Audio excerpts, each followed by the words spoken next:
My daughter told me that selling my beachfront property to fund her husband's restaurant venture was just smart family planning. She said at 78, I didn't need all that space anyway. And wouldn't it be wonderful to know I was securing my grandchildren's future? I smiled, nodded, and even offered to call my realtor. Then I called my attorney instead and had her removed from my will entirely. 6 months later, when the bankruptcy papers arrived at their doorstep, they found a note from me tucked inside. The legal envelope. It simply read, I hope the view from financial ruin teaches you something about family values that I clearly failed to. But before we jump back in, tell us where you're tuning in from, and if this story touches you, make sure you're subscribed, because tomorrow, I've saved something extra special for you. My name is Cielo Nakamura, and I was 78 years old the morning I realized that to my own flesh and blood, I had become nothing more than a retirement portfolio with a pulse. For 35 years, I had worked as a certified public accountant for some of the largest sugar plantations on Oahu, back when the industry still thrived here in Hawaii. My fingers could dance across calculator keys faster than most people, could type, and my eye for financial discrepancies was legendary among my colleagues. I could spot a misplaced decimal from across a spreadsheet, catch an inflated expense report before the ink dried, and balance books that others had given up on as hopeless tangles of numbers. But none of that sharp financial acuity had prepared me for the day my own daughter would hand me a folder full of documents that reduced my life's work to liquid assets and untapped equity.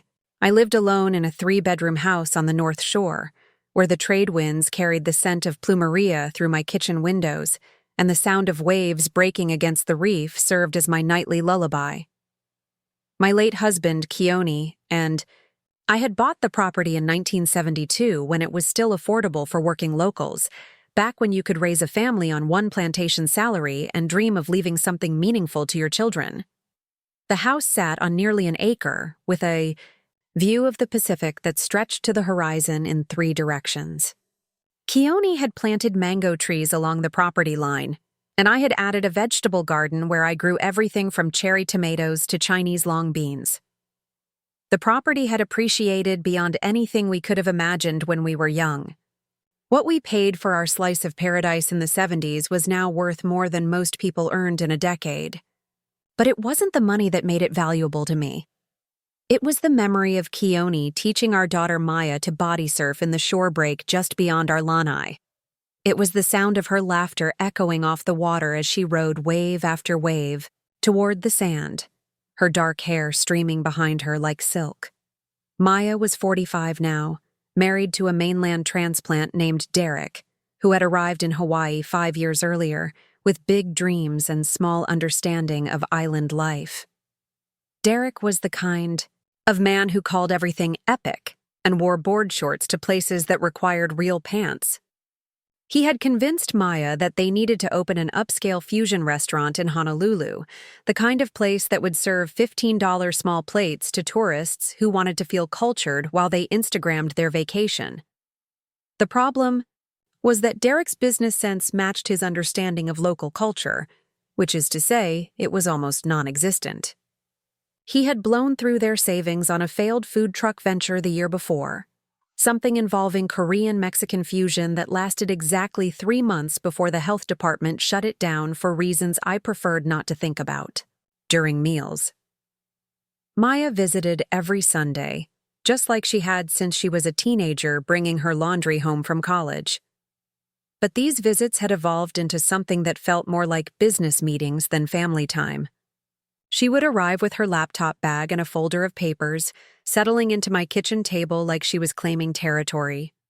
Her 2 children, Leilani, who was 12, and Koa, who was 9, would disappear immediately into their tablets, earbuds, firmly in place, creating a buffer of digital silence around themselves. Derek rarely came anymore, which was fine by me. When he did show up, he spent most of the time on his phone, pacing around my lanai while having loud conversations about suppliers and permits and investor meetings that never seemed to materialize into actual investors. That particular Sunday in March, Maya arrived earlier than usual, carrying a leather portfolio that looked expensive and official. She hugged me with the kind of enthusiasm that felt rehearsed, the way politicians embrace voters during campaign season. The children settled into their usual spots on my couch, and Maya spread her papers across the dining table that Keone had built by hand from koa wood harvested on the Big Island. I had made lemon bars, Maya's favorite since childhood, and prepared fresh coffee using beans from a farm up in Kona. I always cooked too much when they visited, hoping someone might ask for seconds or decide to stay for an impromptu dinner. But Maya barely touched the food. She was too focused on her presentation. The folder contained what she called a family financial planning proposal. The pages were color-coded and professionally formatted, the kind of document that someone had paid good money to make look official. At first glance, it appeared to be a comprehensive analysis of multi-generational wealth management and strategic asset allocation. But as I read more carefully, I realized it was essentially a blueprint for liquidating my life. The proposal included current market valuations for my property, projections for its continued appreciation, and detailed calculations about how the sale proceeds could be invested to generate income while funding what Maya called family business opportunities. There were charts showing potential returns, timelines for various scenarios, and even a section about the tax advantages of gifting large sums to family members while I was still alive. Maya had done her homework. The numbers were accurate, the projections reasonable, the legal structures sound. She had even included a section about how selling now would allow me to right-size my living situation, moving somewhere more manageable while I was still healthy enough to enjoy the transition. She never used the words nursing home, but the implications were clear enough. There were brochures tucked into the back of the folder for senior living communities, all of them featuring smiling elderly people playing cards and doing water aerobics in swimming pools that looked like every other institutional pool in America. As Maya walked me through each section of the proposal, her voice took on the cadence of someone who had practiced this presentation multiple times. She emphasized how the restaurant would provide generational wealth for Leilani and Koa, how Derek had finally found the perfect location with the right foot traffic and demographic profile. She showed me pictures of the space, a former jewelry store in a strip mall that needed extensive renovation to meet restaurant codes.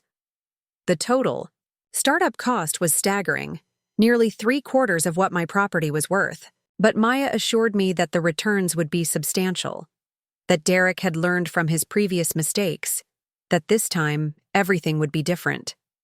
I listened without interrupting, occasionally nodding or asking for clarification about specific numbers. My accountant's brain automatically checked her math, verified her assumptions, looked for gaps in her logic.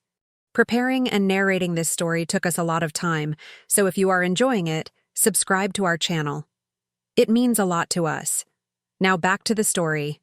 The proposal was professionally crafted, but it was built on the kind of optimistic projections that made sense only to people who had never actually run a restaurant in one of the most competitive markets in the world. When she finished her presentation, Maya sat back in her chair with the satisfied expression of someone who believed she had just solved all of our problems. She didn't ask what I thought. She didn't request my opinion or invite my questions. Instead, she smiled and said she knew it was a lot to process, but that she wanted to give me time to get comfortable with the idea before we moved forward. The casual assumption embedded in that phrase hit me like a physical blow. Not if we moved forward, but before we moved forward. The decision had already been made in her mind. My role was simply to adjust my expectations and sign the papers. I carefully closed the folder and placed it beside my untouched coffee cup. Maya was already talking about timelines, about how quickly we could get the property appraised and listed, about connecting me with the senior living communities that had the shortest waiting lists. I excused myself to clear the dishes, needing a moment away from the table and the weight of her assumptions.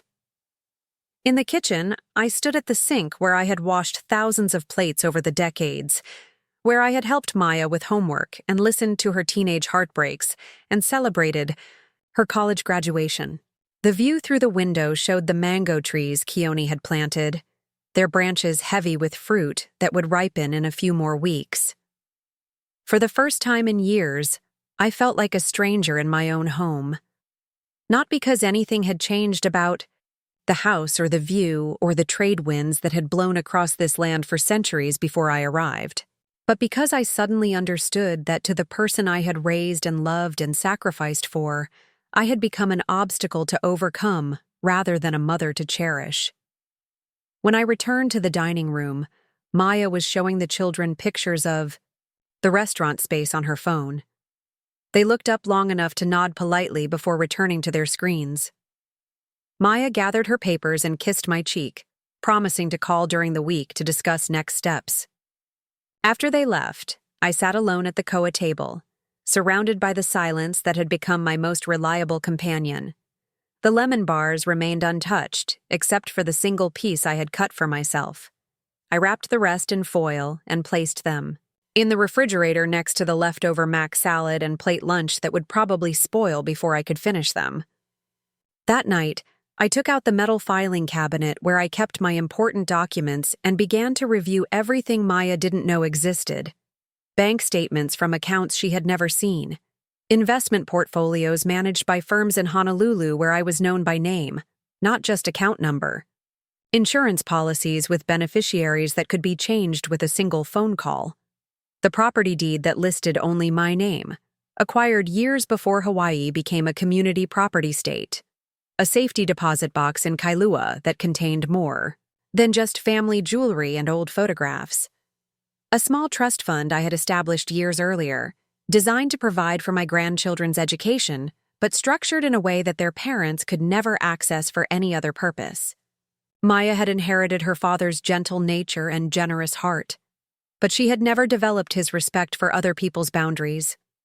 Keone would have been horrified by her presumption, by her willingness to treat my life's work as raw material for her husband's dreams. He had raised her to understand that family meant taking care of each other, not taking from each other. I didn't sleep well that night, not because I was angry or hurt, though I was certainly both of those things, but because I was calculating, planning, running through scenarios with the same methodical precision I had once applied to corporate audits. Maya had made a critical error in her presentation. She had shown me exactly how much she thought I was worth, and exactly how little she thought I was capable of protecting myself. By morning, I knew what I needed to do. Not out of spite or revenge, but out of the simple recognition that sometimes the people who claim to love you the most are the ones who see you the least clearly. Maya looked at me and saw an elderly woman sitting on valuable assets she was too sentimental or confused to manage properly.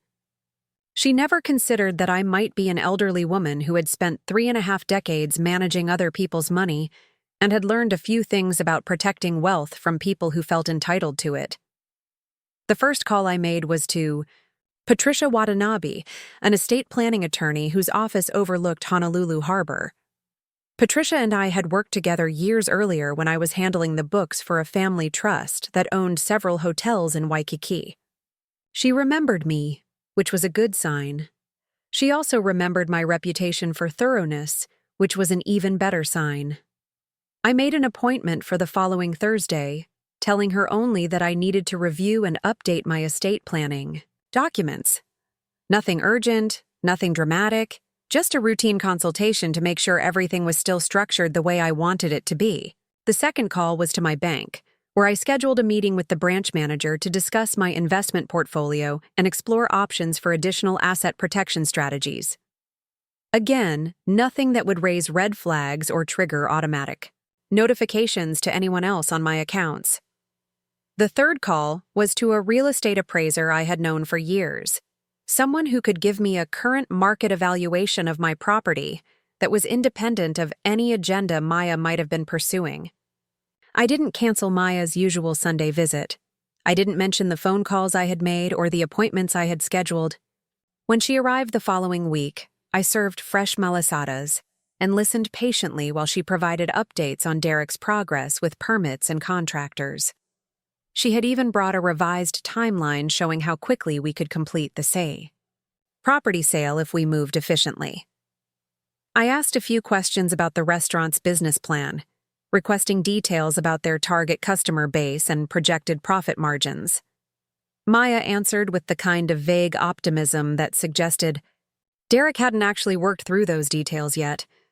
When I asked about their contingency plans if the restaurant failed to meet its projections, she assured me that wouldn't happen because Derek had learned so much from his previous experience. I nodded and smiled and offered her more coffee. I didn't mention that restaurant failure rates in Hawaii were among the highest in the nation, or that most successful restaurateurs recommended having at least 2 years of operating expenses in reserve before opening, or that Derek's track record suggested he was more enthusiastic than competent. After Maya left that Sunday, I drove to the beach park where Keone and I used to take her when she was small. The same ironwood trees provided shade over the same picnic tables, and the same view stretched across the channel toward Molokai. I sat on a bench and watched a young family playing in the shallow water, their children shrieking with delight as small waves knocked them over. I remembered Maya at that age, fearless and joyful, trusting that the adults in her life would keep her safe while she explored the world around her. I wondered when she had stopped trusting me to know what was best for my own life. I wondered if she even realized that she had made that transition, or if it had happened so gradually that it felt natural to her now. The difference between us wasn't about age or competence or wisdom. It was about authority. Maya had decided that her financial needs gave her the right to make decisions about my financial assets. She couldn't imagine that I might have my own plans, my own priorities, my own vision for how my resources should be used. That night, I began drafting a letter I had no intention of sending. Not to Maya, but to myself. A reminder of who I was before I became someone's mother, someone's responsibility, someone's solution to a problem they had created for themselves. A reminder that I had earned everything I owned through decades of careful work and careful planning, and that I had the right to choose how it would be used or protected or shared. I was still Cielo Nakamura, the woman who could spot financial irregularities from across a room and balance complicated books that others had abandoned as hopeless. I was still the person who had built a life on this island through intelligence and effort and careful attention to detail. And I was definitely still smart enough to recognize when someone was trying to manipulate me with professional-looking documents and family guilt. Maya had underestimated me in ways that would have cost her dearly if I had been someone else's mother. The fact that I was her mother had protected her from the consequences of that mistake for long enough. But protection, I was beginning to understand, could become its own form of harm when it prevented people from learning the lessons they needed to learn about respect and boundaries, and the difference between family support and family exploitation.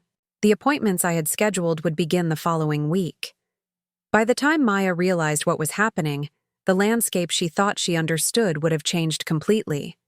And she would finally understand that her mother was not a problem to be solved, but a person to be respected. The law office of Patricia Watanabe sat on the 14th floor of a glass building in downtown Honolulu, where the morning light reflected off Honolulu Harbor and painted shifting patterns across her conference room walls. Patricia had aged gracefully since I last saw her, her black hair now streaked with silver and pulled back in the same efficient bun she had worn 15 years earlier when we worked together on the Yamamoto Hotel Trust. She greeted me with the warm professionalism of someone who remembered not just my name, but my reputation.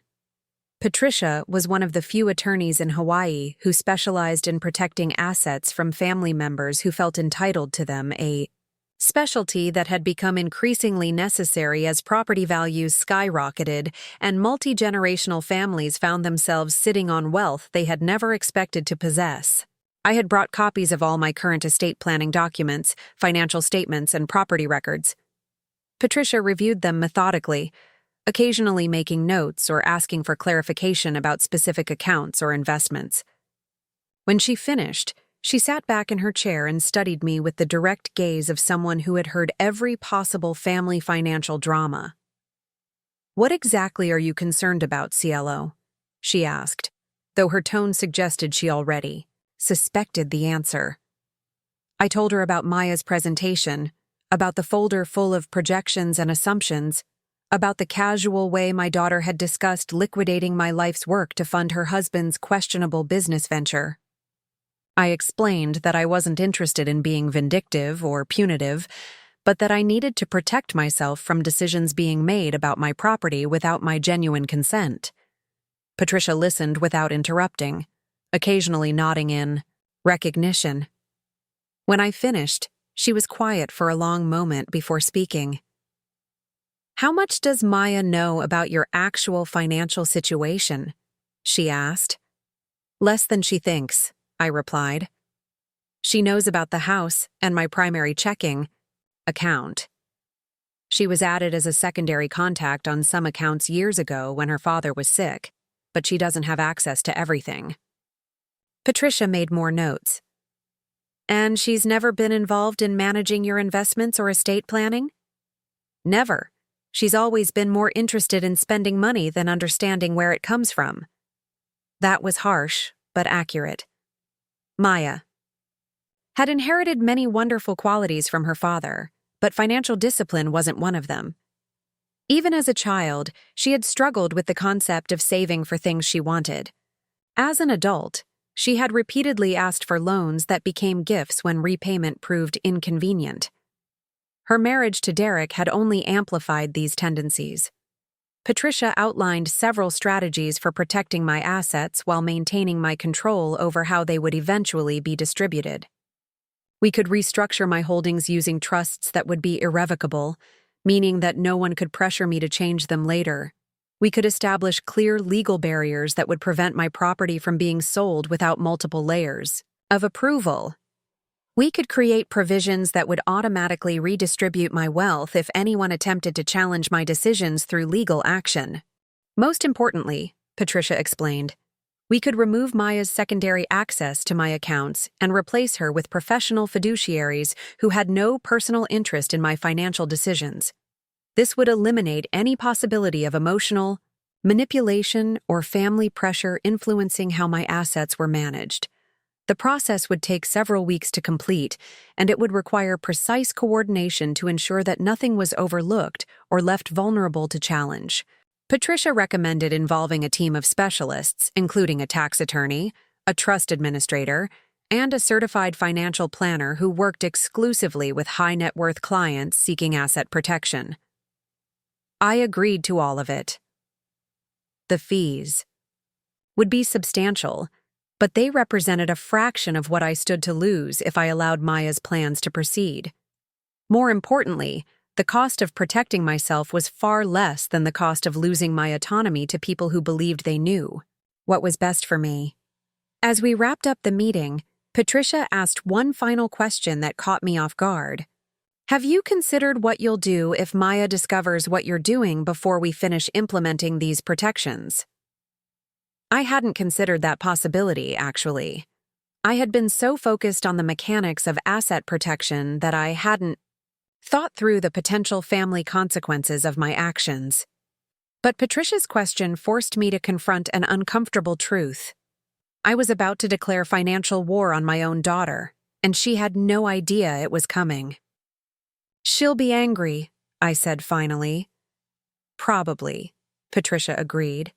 "And she'll likely try to convince you that you're making a mistake, that you're being manipulated by lawyers who want to profit from your paranoia, that you're destroying your family over money that should bring you together." I stared out the window at the harbor, watching a cruise ship maneuver toward the pier with the slow precision of something too large to change direction quickly. Maya would indeed argue that I was overreacting, that her proposal had been motivated by love and concern rather than greed or presumption. She would probably cry, which had always been her most effective strategy for getting her way. But I had reached a point where Maya's tears could no longer override my own judgment. I had spent too many years prioritizing her feelings over my own needs. Too many years treating her financial irresponsibility as a character quirk rather than a serious flaw that could threaten both our futures. "I think I've been a mistake for a long time already," I told Patricia. "I just didn't realize it until now." The drive home took me through neighborhoods where modest houses now sold for amounts that would have been unimaginable when I first moved to Hawaii. Young families priced out of the communities where they had grown up, elderly residents selling their homes to mainlanders and moving to apartments on the mainland because they could no longer afford to live in paradise.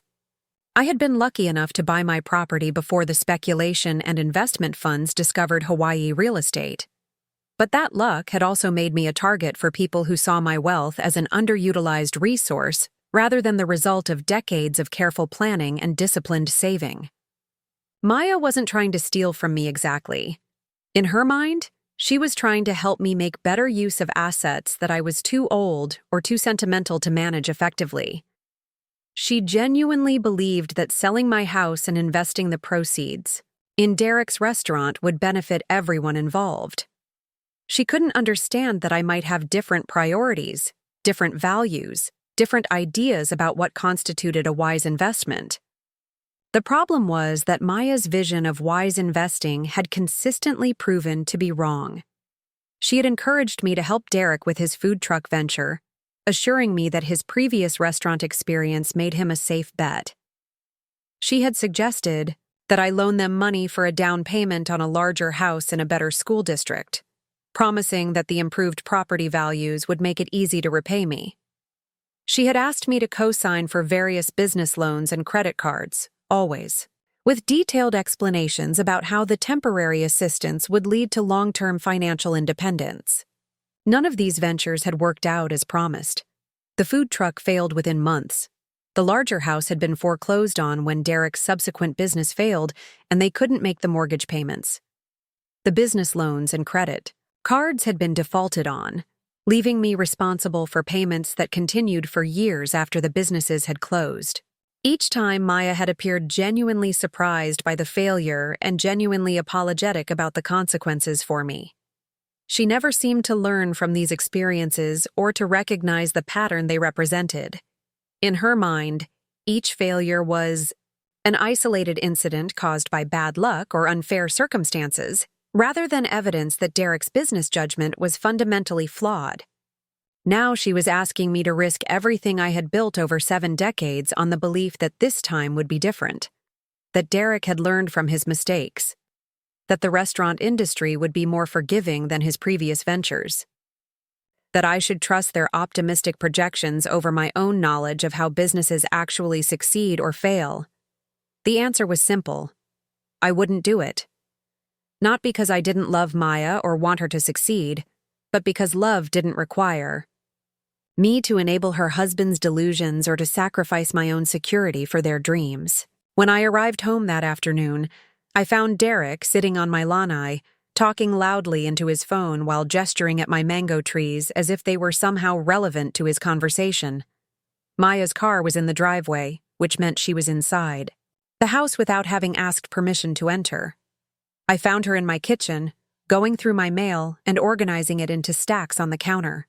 She looked up when I entered and smiled as if this behavior was perfectly normal. "Hi, Mom. I was just helping you sort through some of these bills and statements. You've got quite a pile building up here." The mail she was organizing included bank statements, investment reports, and insurance documents that were none of her business. She had clearly been studying them while she waited for me to return, probably trying to get a more complete picture of my financial situation before pressing ahead with her plans. "I can manage my own mail," I said, reaching for the documents she had spread across my counter. "Of course you can," Maya replied, but she didn't move away from the papers. I just thought it might be helpful to make sure nothing important was getting overlooked. Some of these investment statements are pretty complicated. I looked more closely at the documents she had been examining. She had separated them into categories: bank statements, investment accounts, insurance policies, and what appeared to be a separate pile of anything related to my property taxes or estate planning.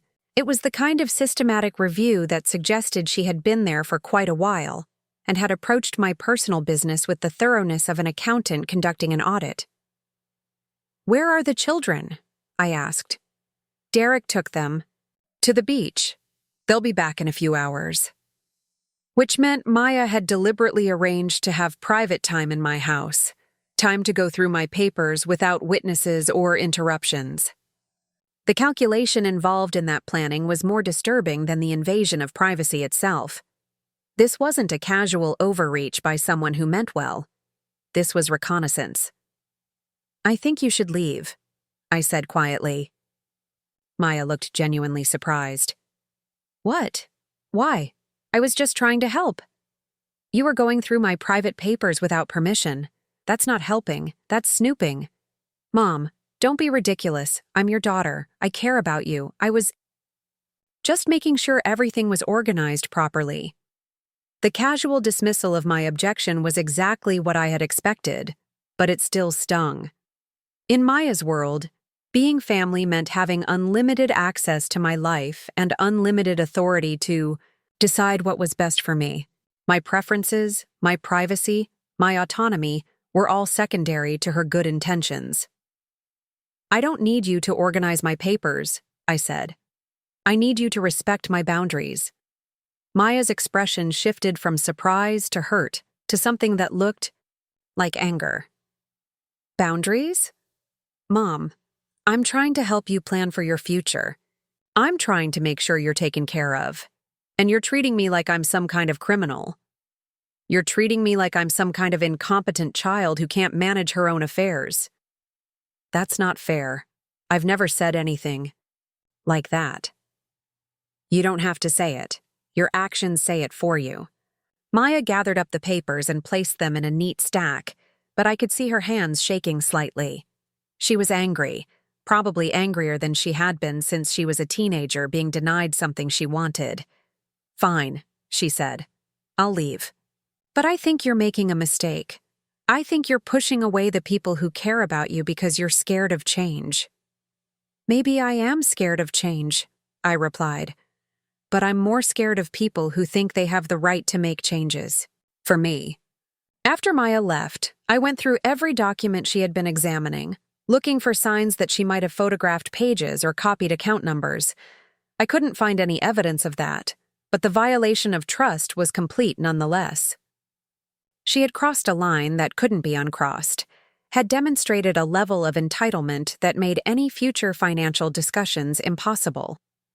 I called Patricia Watanabe and moved up our timeline. Instead of taking several weeks to implement the asset protection strategies, I asked her to prioritize the most critical elements and complete them within days. I was willing to pay rush fees and overtime charges to ensure that my accounts were secured before Maya had time to attempt any additional intrusions. Patricia understood the urgency without requiring detailed explanations. She had seen enough family financial conflicts to recognize when a situation was escalating beyond mere disagreement into something that required immediate legal protection. That evening, I sat on my lanai and watched the sunset paint the Pacific in shades of orange and pink that tourists spent thousands of dollars to witness. The beauty of the view hadn't changed, but my appreciation of it had been sharpened by the knowledge that people were actively planning to take it away from me. Maya called twice that night. I didn't answer. She left voicemails that began with apologies and ended with explanations about why her actions had been justified. The classic pattern of someone who was sorry for being caught but not sorry for what they had done.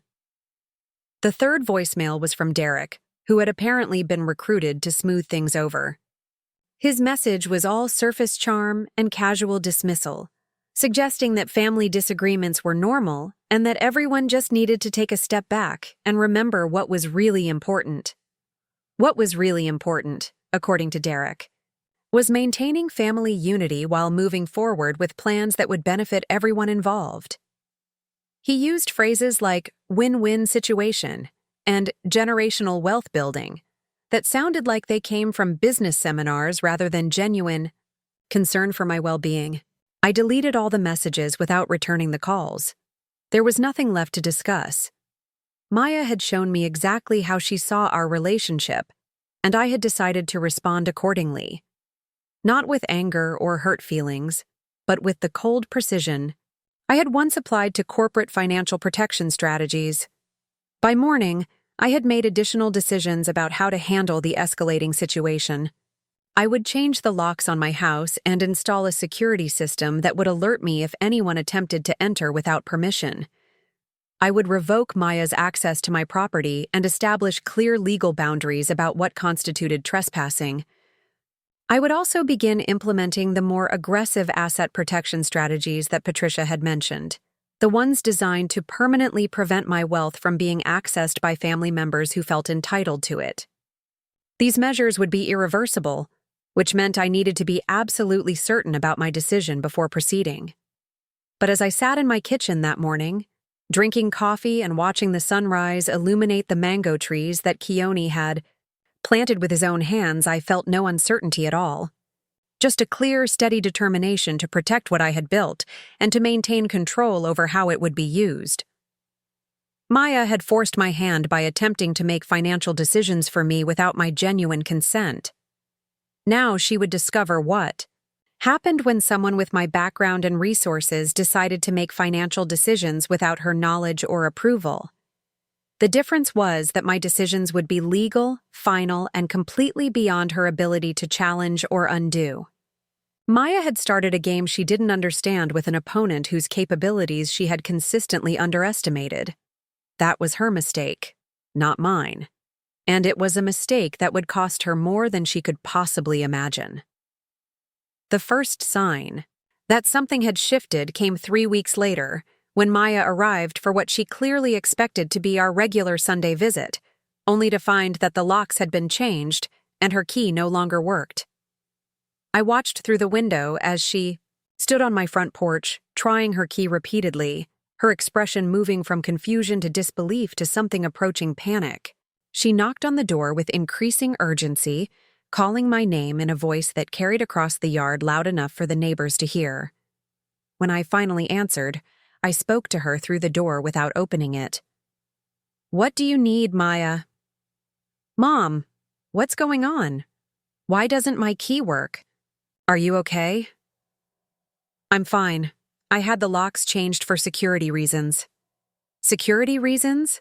Mom, you're scaring me. Can you please open the door so we can talk?" I opened the door but left the security chain in place, creating a gap just wide. Enough for conversation, but not wide enough for entry.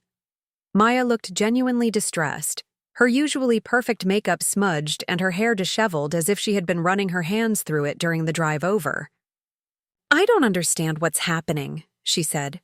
"First you get angry about me organizing your mail. Now you're changing locks like I'm some kind of threat. I'm your daughter." "Being my daughter doesn't give you the right to enter my house." "Whenever you feel like it," I replied. "It doesn't give you the right to go through my personal papers or make plans about my property without my permission. I was trying to help you. I was trying to make sure you weren't missing anything important." "I didn't ask for that kind of help." Maya's voice took on the pleading tone she had used as a child when she wanted something I wasn't inclined to give her. "Mom, please, can we just sit down and talk about this like adults? I feel like there's been some kind of misunderstanding." "There's no misunderstanding. You went through my private documents without permission. You've been pressuring me to sell my house to fund Derek's business venture. You've been treating me like I'm too old or too confused to manage my own affairs." "That's not true. I've never said anything like that." "You don't have to say it. Your actions speak for themselves." Derek's pickup truck pulled into my driveway while we were talking, and I watched him climb out with the deliberate casualness of someone who was trying to appear relaxed while actually being quite tense. The children remained in the truck, staring at their tablets and apparently oblivious to the drama unfolding on my front porch. Derek approached with his hands raised in a gesture of surrender, wearing board shorts and a t-shirt that read, "Island Time," in faded letters across the chest. Everything about his appearance was calculated to suggest that this was all a simple misunderstanding between reasonable people. "Hey, Cielo," he said, using the overly familiar tone that had always irritated me. "Maya said there might be some kind of communication breakdown happening here. Maybe we can all take a deep breath and figure out what's really going on." What's really going on, I said, is that I've decided to establish some boundaries about my property and my privacy. Boundaries are good, Derek agreed, nodding as if this was a profound insight. Totally healthy. But maybe we can talk about what those boundaries look like in a way that works for everyone. The presumption embedded in that statement was breathtaking. Derek seemed to believe that my boundaries were subject to negotiation, that I needed his approval or input to decide how to protect my own privacy and property. The boundaries are very simple, I said. My house is my house. My papers are my papers. My financial decisions are my financial decisions. If you want to visit, you call first and ask permission. If you want to discuss my finances, you wait for me to bring up the topic. Maya and Derek exchanged glances that communicated more than they probably intended. There was frustration there, but also a kind of strategic calculation, as if they were trying to decide how to handle a difficult client who was refusing to accept sound business advice. Of course, Maya said. We completely respect that. We've always respected that. I think maybe you misunderstood our intentions. I understood your intentions perfectly. You want me to sell my house and give you the money to invest in Derek's restaurant. You've been treating that outcome as inevitable rather than optional. We've never pressured you, Derek said. We just wanted to present you with an opportunity that could benefit the whole family. By benefit the whole family, you mean pay for your business venture. Derek's easy smile faltered slightly. Well, yeah, the restaurant would be funded by the investment, but the returns would be shared by everyone. It's not like we were asking you to just give us the money. No, you were asking me to risk everything I own on a business plan that exists mostly in your imagination. The business plan is solid, Maya interjected. Derek has put a lot of work into researching the market and identifying the right opportunity. I almost laughed at that. Derek's idea of market research consisted of eating at restaurants he liked and deciding he could do better. His business plan was a collection of optimistic assumptions and borrowed ideas that had no connection to the actual realities of running a restaurant in Hawaii. I've reviewed Derek's track record, I said. I'm not impressed. The silence that followed was thick with tension. Derek's casual demeanor cracked enough to reveal the anger underneath, while Maya looked like she was trying to decide whether to cry or argue. That's not fair, Derek said finally. The food truck thing was just bad timing. The Korean-Mexican fusion concept was solid, but the location permit got held up by city bureaucracy. That wasn't my fault. And the catering business before that? Supply chain issues during COVID. Nobody could have predicted that. And the food blog that was going to generate advertising revenue? The algorithm changed. Social media platforms are always screwing over small content creators.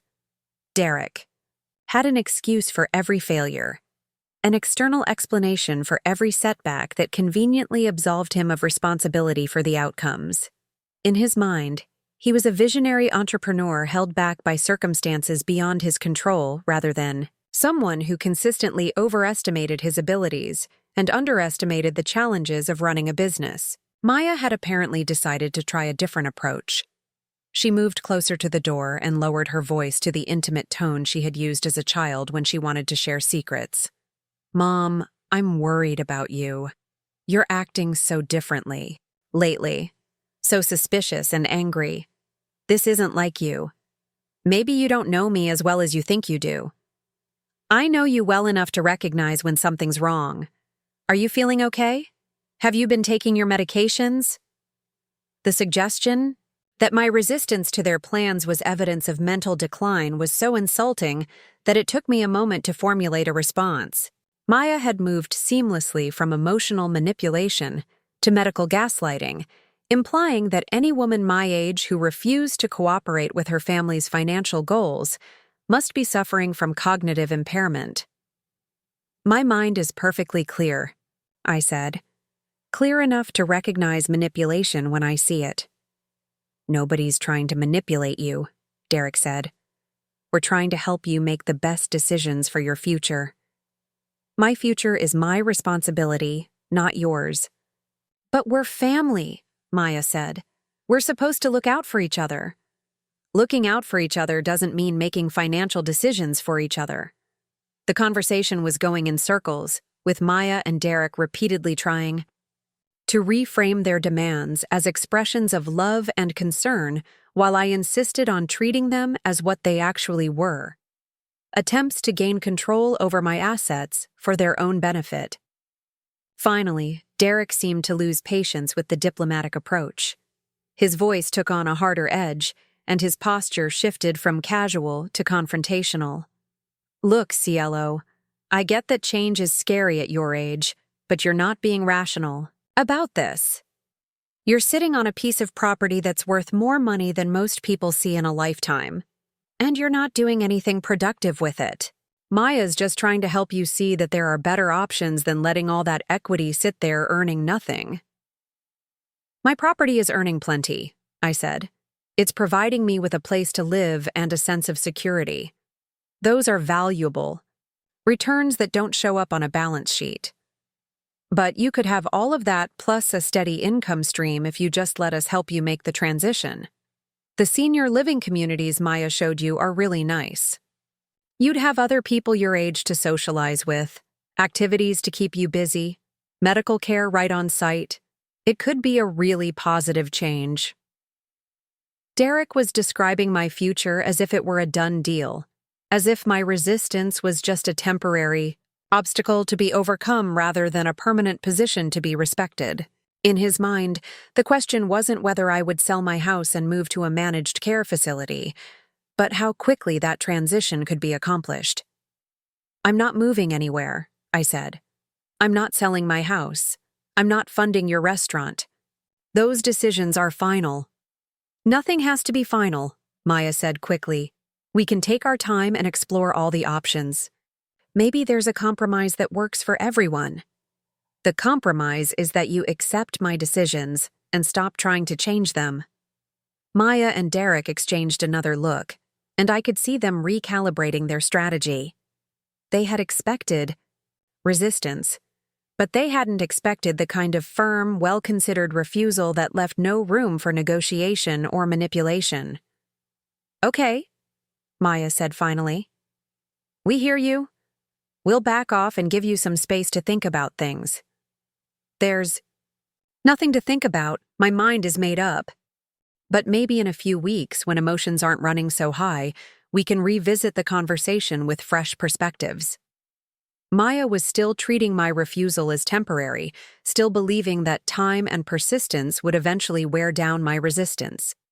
She couldn't accept that I had made a permanent decision based on careful consideration rather than emotional reaction. After they left, I called Patricia Watanabe to update her on the conversation and to accelerate our timeline even further. The encounter with Maya and Derek had confirmed that they weren't going to accept my boundaries gracefully, which meant I needed legal protections in place as soon as possible. Patricia had anticipated this development and had already prepared the most critical documents for my signature. We could complete the irrevocable trust establishment within 48 hours, and the asset transfers could be finalized by the end of the week. Are you certain about this? Patricia asked. Once we implement these protections, you won't be able to change your mind if family pressure becomes too intense. I'm certain, I said. In fact, the pressure is exactly why I need these protections. That afternoon, I drove to the bank where I had maintained accounts for over 30 years and met with the branch manager to discuss additional security measures for my finances. We established new authentication protocols that would require my physical presence and multiple forms of identification for any significant transactions. We also set up automatic alerts for any attempts to access my accounts from unfamiliar devices or locations. The manager, a professional woman about Maya's age named Jennifer, was very understanding about my concerns. She mentioned that they had seen an increase in financial elder abuse cases, often involving family members who felt entitled to manage their elderly relatives' assets without proper authorization. The difficult thing, Jennifer said, is that the abuse often comes from people who genuinely believe they're acting in the elder's best interest. They convince themselves that taking control is a form of protection rather than exploitation. That observation captured exactly what was happening with Maya and Derek. They had convinced themselves that their plans for my property represented responsible family financial planning rather than a scheme to fund Derek's questionable business ventures with my life savings. The problem was that good intentions didn't make their behavior any less harmful or invasive. Maya's love for me was real, but it was entangled with her financial needs and her husband's entrepreneurial delusions in ways that made it impossible for her to respect my autonomy or accept my decisions. Over the next several days, Maya called repeatedly, leaving increasingly desperate voicemails that revealed her growing awareness that something fundamental had changed in our relationship. The early messages were apologetic and conciliatory, but they gradually became more demanding and accusatory as she realized that her usual strategies weren't working. Derek also left messages, alternating between attempts at charm and barely concealed threats about family loyalty and the consequences of isolating myself from people who cared about me. His tone suggested that he viewed my resistance as a temporary inconvenience rather than a permanent boundary, and that he expected persistence to eventually overcome my objections. I didn't return any of the calls. Instead, I focused on completing the legal and financial restructuring that would make their pressure irrelevant. Patricia's team worked with remarkable efficiency, and within a week, my entire financial structure had been transformed into something that was completely beyond Maya's reach or influence. The house was now held in an irrevocable trust that could never be sold without the approval of multiple trustees, none of whom were family members. My investment accounts had been restructured to prevent any form of family access, even in medical emergencies. My will had been rewritten to exclude Maya entirely, with my assets designated for charitable organizations and educational institutions that had no personal interest in pressuring me to liquidate my holdings. Most importantly, I had established legal directives that would prevent anyone from claiming guardianship or conservatorship over me based on allegations of mental incapacity. The documents included recent medical evaluations confirming my cognitive competence and specific instructions about how any future capacity assessments should be conducted by independent professionals rather than family-selected doctors. Week after the legal restructuring was completed, Maya appeared at my door with Leilani and Koa in tow, clearly hoping that involving the grandchildren would soften my resistance to family reconciliation. The children looked uncomfortable and confused, obviously aware that they were being used as emotional leverage in an adult conflict they didn't understand. I spoke to them through the door, explaining that I was fine, but that I needed some space from their parents to work through some disagreements. I assured them that I loved them and that the situation wasn't their fault, but I also made it clear that I wouldn't be having family visits until their parents could demonstrate respect for my boundaries. Maya tried to use the children's disappointment to guilt me into opening the door, pointing out that they had been looking forward to seeing me and that I was punishing them for their parents' mistakes. But I had learned enough about emotional manipulation to recognize the tactic for what it was. "The children are welcome to call me," I said, "but family visits are suspended until you can show me that you understand the difference between supporting me and controlling me." After they left, I sat in my kitchen and processed the complicated emotions that came with establishing firm boundaries with people I loved. There was sadness, certainly, but also relief and a sense of recovered dignity that I hadn't experienced in years. Maya had forced me to choose between maintaining family harmony and maintaining my autonomy, and I had chosen autonomy. That choice came with costs, but it also came with benefits that I was only beginning to appreciate. For the first time in years, I could make decisions about my property, my finances, and my daily life without worrying about how those decisions would affect other people's plans for my future. I could live in my own house without feeling like I was occupying space that others felt entitled to control. Most importantly, I had proven to myself that I was still capable of protecting my own interests when necessary, even against people who claimed to have my best interests at heart. Maya had underestimated my resolve and my resources, and that miscalculation had cost her any claim to influence over my financial decisions.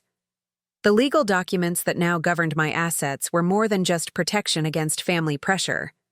They were a declaration of independence, a formal recognition that I remained the author of my own life, even as I aged into a demographic that many people viewed as inherently vulnerable and dependent. Maya would eventually discover what I had done, and when she did, she would understand that her mother was not the confused, easily manipulated elderly woman she had imagined. I was still Cielo Nakamura, the accountant who had spent decades protecting other people's assets from those who felt entitled to them. Now I had applied those same skills to protecting myself from my own family, and the results would be permanent, comprehensive, and completely beyond their ability to challenge or undo. The phone call came on a Tuesday morning while I was watering my orchids on the lanai. Maya's voice was different this time, stripped of the careful diplomacy she had been using for weeks. There was something raw and desperate in her tone that immediately told me she had discovered at least part of what I had done. "Mom, we need to talk. Right now. Something's happened with your accounts, and I think someone might be taking advantage of you." I continued watering the purple dendrobium that Keone had given me for our 20th anniversary, letting Maya's words hang in the humid morning air. The orchid had bloomed faithfully every year since his death, its delicate flowers a reminder that some things endure even when everything around them changes. "What do you mean something's happened?" I asked, though I already knew exactly what had triggered this call. "I went to the bank yesterday to make a deposit for you, and they told me my access to your accounts had been revoked. They said you'd made changes to your banking arrangements but wouldn't give me any details. Mom, please tell me you didn't sign something you didn't understand." Maya had discovered that her secondary access to my checking account had been terminated, which meant she had probably been monitoring my finances more closely than I had realized. The fact that she had gone to the bank to make a deposit was likely a cover story for attempting to review my recent transactions or account balances. "I signed exactly what I intended to sign," I said. "I removed your access because I don't want anyone else managing my banking." "But why? I've never done anything inappropriate with your accounts. I've only helped you when you asked me to." That was technically true, but fundamentally misleading. Maya had never stolen money from my accounts, but she had used her access to gather information about my financial situation that she then used to pressure me into supporting Derek's business ventures. The line between helping and exploiting had been blurred beyond recognition. "I don't need that kind of help anymore," I said. "Mom, I'm scared. This doesn't sound like you. Have you been talking to financial advisors or lawyers who might be manipulating you? There are people who specifically target elderly clients with assets, and they're very good at making their services seem necessary." Maya was trying to plant the idea that my decisions were the result of external manipulation rather than my own judgment. It was a clever strategy that would allow her to position herself as my protector while undermining my autonomy. But I had anticipated this approach and prepared for it. "I've been working with Patricia Watanabe," I said. "You remember her from when your father was sick. She's been my attorney for years." "Patricia Watanabe? Mom, she specializes in estate planning for wealthy families. Why would you need that kind of expensive legal advice unless someone convinced you that your family was trying to steal from you?" "Maybe because someone was trying to convince me to liquidate my assets for their benefit." The silence that followed was longer than usual, and when Maya spoke again, her voice had taken on the measured tone she used when she was trying to control her temper. "Is this about the restaurant proposal? Because we can forget about that entirely if it's causing this much stress. Derek and I never intended to pressure you. We just thought it might be a good opportunity for everyone. It's not about one proposal. It's about a pattern of treating my financial assets like family property that you have a right to access and influence. That's not fair. I've never acted like your money belongs to me. You've acted like your financial needs give you the right to make decisions about my financial assets. Maya was quiet again, and I could hear Derek's voice in the background, though I couldn't make out his words. When she spoke again, there was a new edge to her voice that suggested the conversation had taken a turn toward desperation. Mom, I need you to listen to me very carefully. Derek and I are in trouble. Real trouble. We've borrowed money against the expectation that the restaurant funding would come through, and if it doesn't, we're going to lose everything. This was the first time Maya had admitted that their restaurant plans weren't just an opportunity, but a necessity, that they had already committed to financial obligations based on assumptions about my cooperation. The revelation explained the increasing pressure I had been feeling and the sense of urgency that had driven their recent behavior. What kind of trouble? I asked. We took out a bridge loan using Derek's business credit to secure the restaurant space and start the renovation work.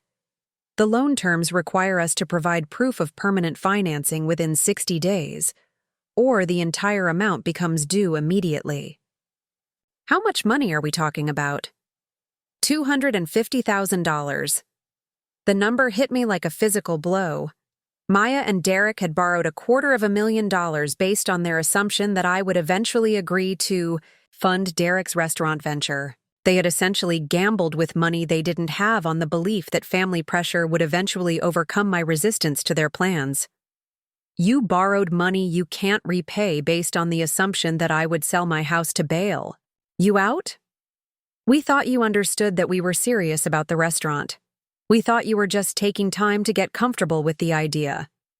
I never gave you any indication that I was planning to sell my property. But you didn't say no either. You said you would think about it. Maya was right about that. I had avoided giving them a direct refusal because I wanted to handle the situation diplomatically. But my attempt to spare their feelings had been interpreted as encouragement, and they had made irreversible financial commitments based on that misunderstanding. I'm saying no now, I said. Very clearly. I will not sell my house to fund Derek's restaurant or to pay off loans you took out without my knowledge or consent. Mom, please, if we can't come up with the money, we'll lose the restaurant space, default on the loan, and probably have to declare bankruptcy. Derek's credit will be destroyed, and we'll lose our house too because we used it as collateral for part of the bridge loan. The full scope of their financial recklessness was becoming clear. They hadn't just borrowed money for the restaurant. They had leveraged everything they owned, including their family home, based on their confidence that I would eventually provide the funding they needed.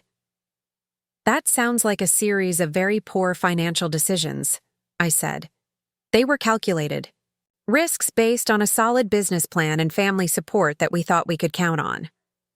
You mean family money that you thought you could count on? Yes, family money.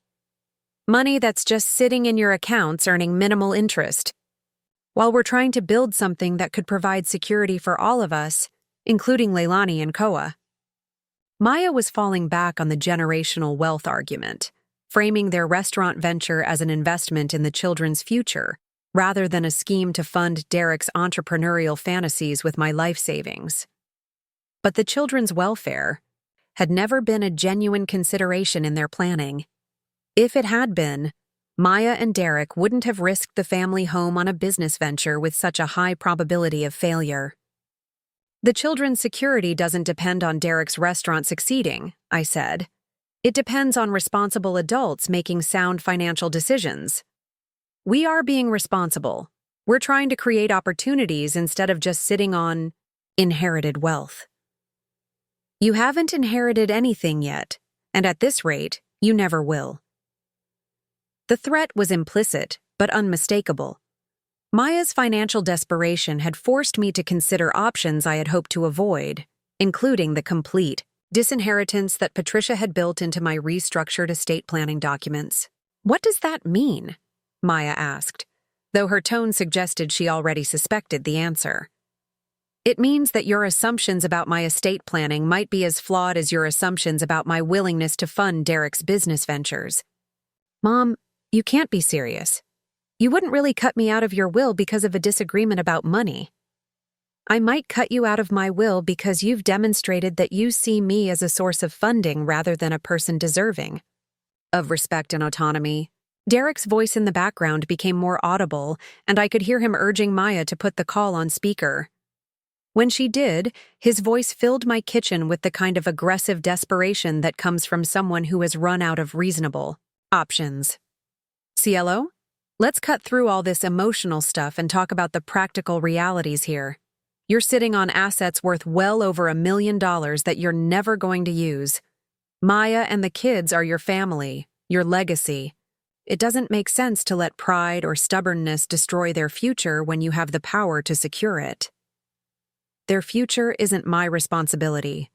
Their present circumstances are the result of their own choices. That's a pretty cold way to look at family, Derek said. Most grandparents would do anything to help their grandchildren succeed. Most grandparents aren't asked to risk everything they own on untested business ventures run by people with a track record of failure.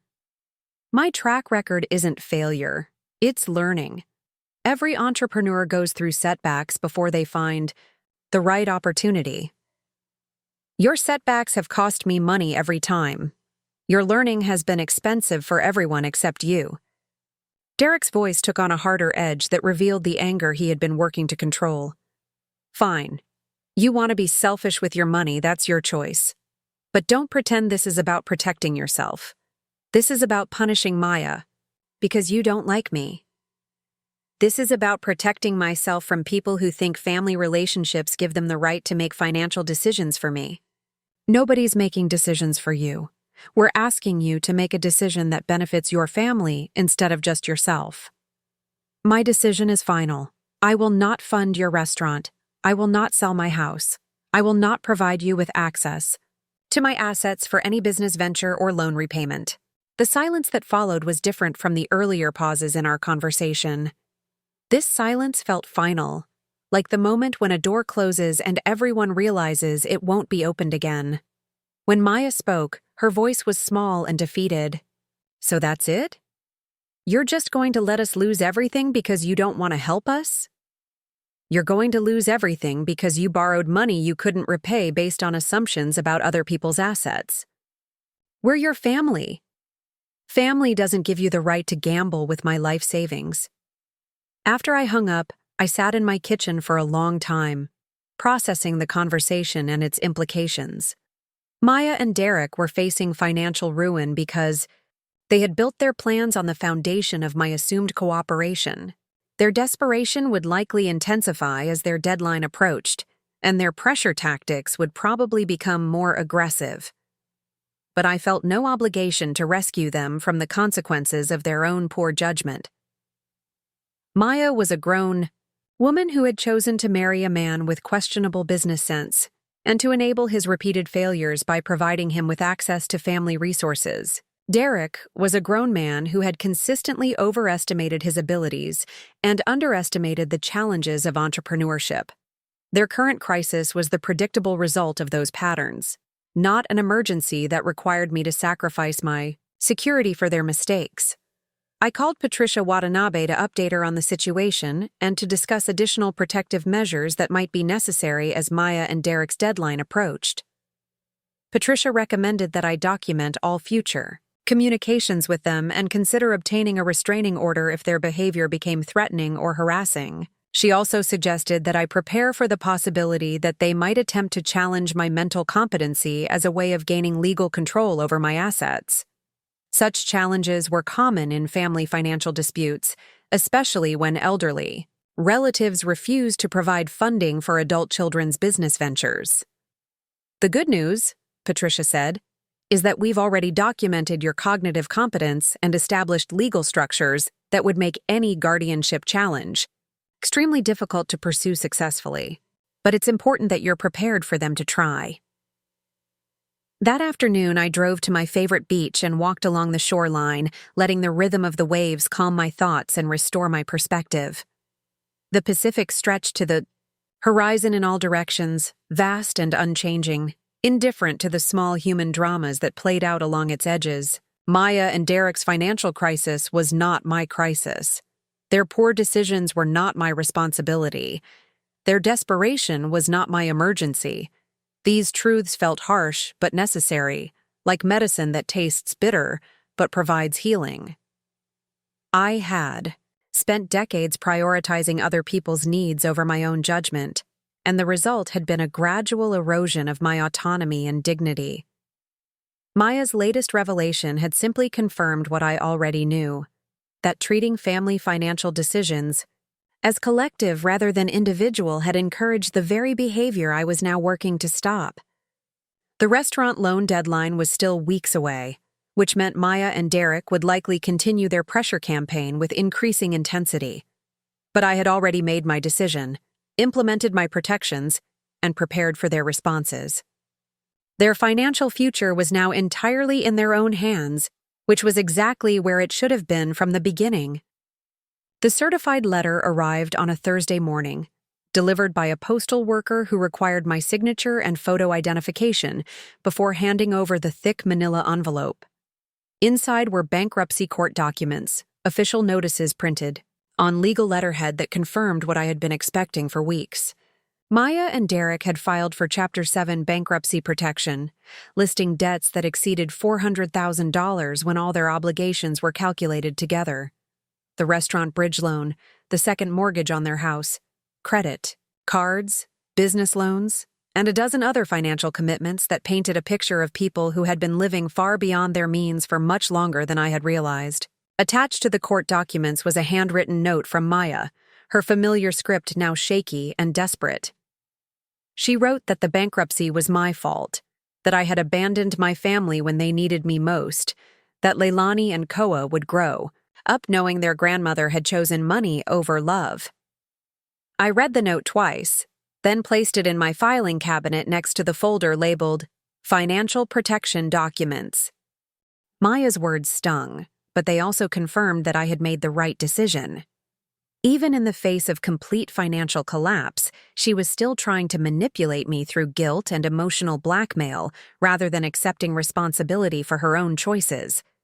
The bankruptcy filing included a detailed inventory of Maya and Derek's assets, which revealed the full scope of their financial recklessness. They had been funding their lifestyle through credit and loans for years, using Derek's optimistic business projections as justification for spending money they didn't have on things they couldn't afford. The restaurant venture had been just the latest in a series of increasingly desperate attempts to generate enough income to service their existing debts while maintaining their standard of living. When that plan collapsed, they had run out of options and been forced to admit what had probably been true for years. They were broke. More importantly, the bankruptcy documents confirmed that my asset protection strategies had worked exactly as intended. Patricia's legal structures had made it impossible for Maya and Derek to include my property or accounts in their financial planning, even during the bankruptcy proceedings. Several attorneys representing their creditors had apparently made inquiries about my assets, hoping to recover funds through family liability claims or fraudulent transfer allegations. But the irrevocable trust structures and independent oversight provisions had protected my wealth from any form of collection action. I was legally and financially insulated from their financial collapse, which meant that their poor decisions would have consequences only for them. The system had worked precisely as Patricia had designed it to work. 2 weeks after the bankruptcy, filing became public record. I received a phone call from a woman who identified herself as a social worker from the Department of Human Services. She explained that someone had filed a report expressing concerns about my welfare and requesting a wellness check to ensure that I was not being exploited or neglected. The caller was professional but persistent, asking detailed questions about my living situation, my health status, my financial management, and my family relationships.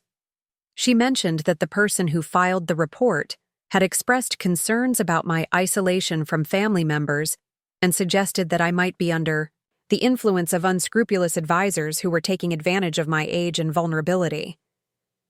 I recognized Maya's strategy immediately. Unable to challenge my financial decisions directly, she was attempting to have me declared incompetent or in need of protective services that would give her legal standing to intervene in my affairs. The social worker scheduled a home visit for the following week, explaining that such visits were routine in cases where family members expressed concerns about elderly relatives. She assured me that the process was designed to protect seniors from abuse while respecting their autonomy and independence. I spent the intervening days preparing for the visit by gathering documentation that would demonstrate my competence and self-sufficiency. Medical records showing my excellent health for someone my age, financial statements proving that my affairs were well managed and properly organized, letters from my attorney, my doctor, and my accountant confirming that I was making sound decisions and living independently without assistance. When the social worker arrived, she was a pleasant woman in her 40s who introduced herself as Susan Tanaka. She conducted a thorough but respectful assessment, reviewing my documentation, touring my house, and asking questions about my daily routines and decision-making processes. Susan was clearly experienced in distinguishing between legitimate concerns and family manipulation. Her questions were designed to assess my cognitive function, my living conditions, and my social connections without being intrusive or judgmental. After completing her evaluation, Susan sat with me on my lanai and explained her findings. She had found no evidence of abuse, neglect, or exploitation. My home was well maintained, my health was excellent, my finances were properly managed, and my decision-making appeared to be sound and well-informed. She also mentioned with obvious disapproval that the family member who had filed the report had been less than truthful about the circumstances that led to our estrangement. The bankruptcy filing was a matter of public record, and Susan had reviewed the documents before conducting her visit. It appears that your daughter and son-in-law were hoping that concerns about your welfare would give them legal grounds to challenge your financial decisions, Susan said. That's not how the system works, and it's not what protective services are designed to accomplish. She closed the case that same day, filing a report that would protect me from future frivolous complaints while documenting my competence and independence for any legal proceedings that might arise. After Susan left, I felt a profound sense of relief and vindication. Maya's final attempt to override my autonomy had failed completely, and the official documentation of my competence would make any future challenges extremely difficult to pursue. More importantly, I had proven to myself that I was capable of protecting my interests against determined opposition from people who claimed to have my best interests at heart. The skills I had developed over decades of professional practice had served me well in defending against personal attacks. That weekend, I drove to the farmer's market in Haleiwa and bought ingredients for a celebration dinner. Fresh mahi-mahi from a fisherman who remembered selling to me for years. Organic vegetables from a farm family who had been working the same land for 3 generations. Tropical fruits so ripe they perfumed my entire kitchen. I cooked for myself the way I used to cook for family gatherings, with attention to detail, and generous portions that reflected abundance rather than scarcity. I set my table with the good china that Maya had wanted me to store away, lit candles even though I was dining alone, and opened a bottle of wine that Keone and I had been saving for a special occasion that never came. As I ate my solitary feast, I reflected on the journey that had brought me to this point. 6 months earlier, I had been a woman who felt powerless to resist her family's financial demands and too guilty to establish firm boundaries about her own resources. I had been drifting toward a future that other people were designing for me, losing my autonomy one small compromise at a time. Now, I was a woman who had reclaimed complete control over her life and her assets. I had established legal protections that could never be challenged or overridden. I had demonstrated my competence to official authorities and created documentation that would prevent future attempts at manipulation or coercion. Most importantly, I had learned to distinguish between love that supported my autonomy and love that sought to control my decisions. Maya's version of family loyalty required me to sacrifice my security for her financial needs. My version of family responsibility required her to respect my boundaries and accept my choices. The price of that education had been the loss of my relationship with my daughter and grandchildren, at least temporarily. Maya was too angry and too desperate to maintain contact with someone who had refused to enable her husband's failures. The children were caught in the middle of an adult conflict they couldn't understand or resolve. But the alternative would have been to surrender my independence to people who viewed my assets as solutions to their problems rather than the results of my lifetime of work and planning. I would have ended up in a managed care facility, impoverished and powerless, watching other people spend the wealth I had accumulated through decades of careful saving and wise investing. 3 months later, I received a brief email from Leilani, sent from a school computer without her parents' knowledge. She wrote that she missed me and hoped I was okay. She said that things at home were very stressful and that her parents argued about money all the time. She asked if she could call me sometime when they weren't around. I responded immediately, giving her my phone number and assuring her that I loved her regardless of the problems between me and her parents. I explained that adult disagreements sometimes made family relationships complicated, but that didn't mean the love disappeared. Leilani called the next week, and we had the first genuine conversation I had enjoyed with any family member in months. She didn't ask about money or business ventures or financial decisions. She just wanted to talk to her grandmother about school and friends and the books she was reading. We began having weekly phone calls, carefully scheduled for times when Maya and Derek were both at work. Leilani never mentioned the bankruptcy or the restaurant or the family conflicts that had torn us apart. She seemed to understand instinctively that our relationship existed separately from her parents' financial problems. Through Leilani, I learned that Maya and Derek had been forced to move into a smaller apartment after losing their house. Derek was working at a restaurant owned by someone else, learning the business from the ground up in a way he should have done years earlier. Maya had taken a job at an accounting firm, using skills she had neglected while focusing on Derek's entrepreneurial fantasies. The bankruptcy had been devastating for them, but it had also been educational in ways that my financial support never could have been.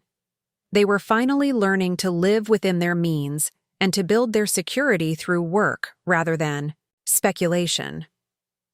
I felt no satisfaction in their struggles, but I also felt no regret about my refusal to prevent them. Maya and Derek were young enough to recover from their mistakes and wise enough now to avoid repeating them. Their children would grow up understanding the difference between needs and wants, between prudent planning and reckless gambling. Most importantly, they would grow up in a family that had learned to respect other people's boundaries and to take responsibility for their own financial decisions. Those were valuable lessons that my financial support would have prevented them from learning. On my 80th birthday, I threw myself a party, not a large gathering, but a meaningful one. I invited my neighbors, my doctor, my attorney, and a few friends from the community center where I had started volunteering. We sat on my lanai, shared stories and laughter, and watched the sunset paint the Pacific in colors that never failed to take my breath away. Patricia Watanabe raised a toast to my courage in protecting my independence against family pressure. Dr. Nguyen complimented me on being one of her healthiest patients. My neighbor, Mrs. Chen, thanked me for the vegetables I shared from my garden and the advice I offered about managing her own estate planning challenges. None of them needed anything from me except friendship and occasional assistance with problems I was uniquely qualified to solve. They valued my knowledge and experience without trying to exploit my resources. They respected my choices without trying to override my judgment. As the evening ended and my guests departed, I cleaned up the dishes and reflected on how much my life had changed since that morning when Maya first presented me with her restaurant financing proposal. I had discovered strength I didn't know I possessed, and wisdom I had accumulated without realizing it. I had also discovered that the most dangerous threats to my independence came not from strangers or criminals, but from family members who believed that love gave them the right to make decisions for me. Maya had nearly succeeded in convincing me that resistance to her plans was selfish and short-sighted, that family loyalty required financial sacrifice. But family loyalty, I now understood, was a two-way responsibility. Maya owed me the same respect and consideration that I owed her. Love didn't eliminate the need for boundaries. It made those boundaries more important and more necessary. I was still Cielo Nakamura, still the woman who had built a life through intelligence and effort and careful attention to detail. But now, I was also something more. A woman who had learned to protect herself from people who claimed to love her, but acted as if they owned her. The trade winds that had blown across my lanai for decades continued to carry the scent of plumeria and the sound of waves breaking against the reef. The mango trees that Keone had planted continued to bear fruit each season. The orchids continued to bloom with delicate persistence. And I continued to live in the house I had earned through my own work, surrounded by possessions I had chosen for myself, making decisions that reflected my own values and priorities rather than other people's expectations or demands. Up next, you've got two more standout stories right on your screen. If this one hit the mark, you won't want to pass these up. Just click and check them out.